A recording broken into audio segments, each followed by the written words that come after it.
So I was waiting for you to give me relief, which I don't think you fully did. Yeah. And I just wondered whether that is something that you were conscious of, whether that was part of this talk on the rat race of work and Yeah, and so there's, on top of this, there's a rhythm that a talk should have, and so maybe that's what you're sensing as well, that it lacked this rhythm. So it needs more variation in tone, volume and mood. We need more of Jesus as a person rather than just a point. And then there needs to also be a deliberate rhythm, and I don't have time to riff on this, but usually in everything from songs to movies to stories to sermons, there's this basic three-stage thing, and what you're sensing here is the lack of a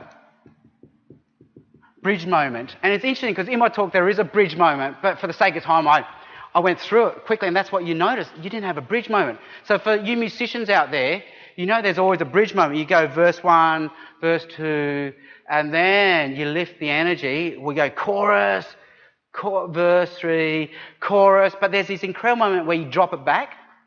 You know, they drop the instruments and they get in the bridge and they slowly work it, but slowly, and you repeat the bridge once, twice, 3 times, and then you lift the energy again. Chorus, chorus, chorus. And as you know, in romantic comedies, that's the drop it back, the montage moment. You look back, do I love her? Do I not love her? Yes, I do. Yes, I do. And that's what our sermons need. You introduce, so I had the funny pictures of the car, the gym, but then I had to define the problem. Work. Really, what's the point of work? And then I slowly reveal my hand. You know, there's a problem, but they needed this bridge moment where I needed it. And this is what every sermon needs, and I fast forward through it. That's what you're sensing. Do you remember our original problem today? Work. Where's the joy? So we looked at these points. There's no purpose. It's a meritocracy. There's no obvious reward.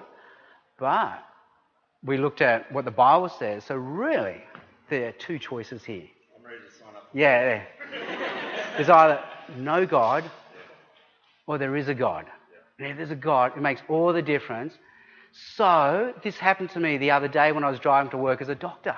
And I only had one. And so now I've bridged it properly. I'm allowed to launch in the conclusion. And that's what you're sensing. I didn't have the bridge moment there. I didn't have the montage in the romantic comedy. Or in the sports movie, that's your training montage, isn't it? You don't go straight to the competition without the training montage. And that's what a lot of our sermons are lacking. I think that 2 things we're lacking in our sermons.